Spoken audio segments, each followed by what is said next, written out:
సత్యసాయి బాబా వారి పాదాలకు నమస్కరిస్తూ ఇక్కడికి విచ్చేసిన పెద్దలందరికీ నా సాయం. ఈ రోజు క్రిస్మస్ పర్వదినం. ముందుగా అందరికీ క్రిస్మస్ శుభాకాంక్షలు.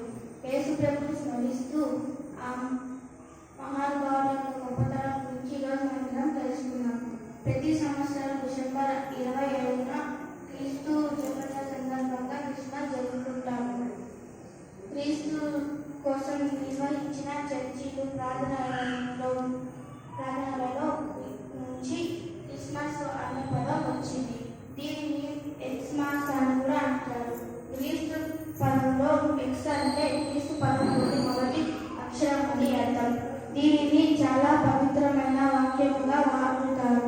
సాధారణంగా క్రిస్మస్ నాడు ఎంతో ఆనందంగా పాటలు పాడుతారు, ఇంటిని శుభ్రం చేసుకుంటారు, క్రీస్తు యొక్క జన్మ పుట్టుకపై నాటికలు వేస్తారు, కొత్త బట్టలను ధరిస్తారు, బంధువుల ఇంటికి పిలుచుకొని బహుమతులు ఇచ్చి పుచ్చుకుంటారు మరియు విందులను ఏర్పాటు చేస్తారు. కానీ ఇవేమి క్రిస్మస్ అంతర్జాతాన్ని తెలియజేయలేదు.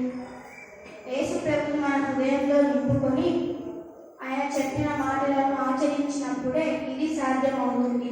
మానవులంతా సోదర భావంతో ఉండాలి, కష్ట సుఖాలను గురించి మాట్లాడుకోవాలి. అలాగే యేసు చెప్పిన మహావాక్యాలు ఏమిటంటే, ప్రతి ఒక్కరూ దేవుని యొక్క దూతలే. అతని కర్తవ్యం దేవుని గురించి మరియు సత్యం, ధర్మం, శాంతి, ప్రేమలను ఆచరించి ఆనందించి ఇతరులకు తెలియజేసినప్పుడే అతను దేవుని దూత యొక్క కుమారుడు అవుతాడు అనదు అని తెలియజేస్తారు. ఇదే విధంగా మన ప్రియతమ భగవాన్ శ్రీ సత్యసాయి బాబా వారు కూడా మనకు తెలియజేశారు. ప్రేమ, కరుణ, సానుభూతి ఈ ఉత్తమ గుణాలు ప్రజలలో నాటుకుపోవడానికి మరియు ప్రపంచాన్ని కరుణామయం చేయడానికి యేసు ప్రభు తన జీవితకాలం అంతా శ్రమించారు. దేవుని రాజ్యంలోకి ప్రవేశించుడు అనేది ప్రచారం చేశారు. మన భగవాన్ బాబా వారు కూడా దేవుడు ఎక్కడ ఉన్నారు అని మనం అడిగినప్పుడు దేవుడు మనుషుల హృదయంలోనే ఉన్నారు అని చెబుతారు. అదే విధంగా ఇక్కడ జీసస్ కూడా దేవుని రాజ్యం ఎక్కడ ఉంది అని అడిగినప్పుడు దేవుని రాజ్యం మీలోనే ఉంది అని చెప్తారు. మరి మాలోకి మేము ఎలా వెళ్ళగలము అని అడిగిన వారందరికీ చిన్న పిల్లవాళ్ళగా మారితే మీరు వెళ్ళగలరని చెబుతారు. ఇంకా నేను 40 రోజులు ఉపవాసం ఉన్నాను, మీరు కూడా అలా ఉపవాసం ఉంటే దేవుని రాజ్యంలోకి వెళ్ళడం ఇంకా సులభం అవుతుంది అంటారు జీసస్. ఉపవాసం ఉండడం అంటే ఆహారం నిలిచివేయడం కాదు. మనసుకు ఉపవాసం ఉండడం అంటే ధ్యానం చేయడం. నేను చెప్పినట్టు కనుక మీరు చేస్తే మీ ఆరోగ్యం, సంపద, సంతోషం అన్నీ మీకు లభిస్తాయి అంటూ మనకు ఎంతో స్పష్టమైన అవగాహన అందిస్తారు జీసస్.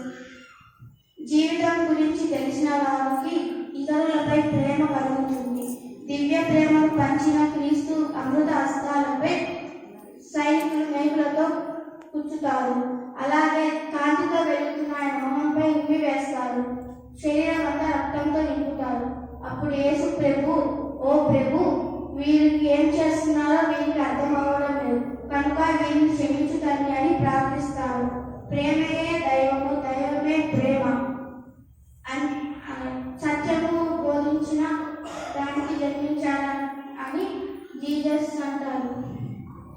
భగవాన్ శ్రీ సత్యసాయి బాబా వారు క్రిస్మస్ పండుగ నాడు ప్రేమయే దైవము, దైవమే ప్రేమ అనేది మనకు నేర్పిస్తారు. అలాగే ప్రేమ ఎంతో ముఖ్యమైనది, దీన్ని అభివృద్ధి పరచాలని మనకు తెలియజేస్తారు. ఇటువంటి చక్కటి అవకాశం ఇచ్చిన బాబా